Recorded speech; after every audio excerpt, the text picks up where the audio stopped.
ভাই অনেকেই স্বপ্ন দেখে, খালি স্বপ্নই দেখে স্বপ্নই দেখে।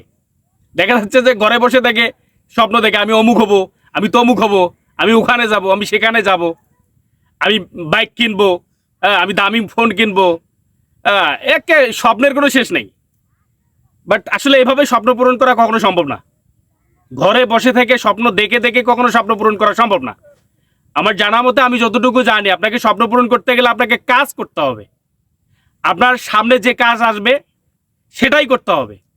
আপনি কাজকে ছোট দৃষ্টিতে দেখতেছেন, অথচ আপনি স্বপ্ন দেখতেছেন, সেটা হলে হবে না ভাই।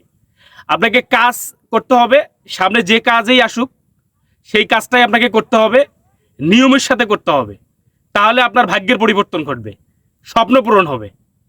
তাহলে আপনি হয়তো বা আজকে ছোট কাজ করতেছেন, এইটা এক সময় ক্রমান্বয়ে অনেক ভালো একটা পজিশনে আপনি চলে যেতে পারবেন। আপনার স্বপ্নগুলো পূরণ হবে। ঘরে বসে থেকে আপনার স্বপ্ন পূরণ হবে না। অতএব আপনি ঘরে বসে থেকে স্বপ্ন না দেখে আপনি বাইরে আসেন, যে কাজে আপনার সামনে আসুক ছোট মনে না করে ওই কাজটাতে লেগে পড়েন। আপনি সফল হবেন এবং আপনার স্বপ্ন পূরণ হবে।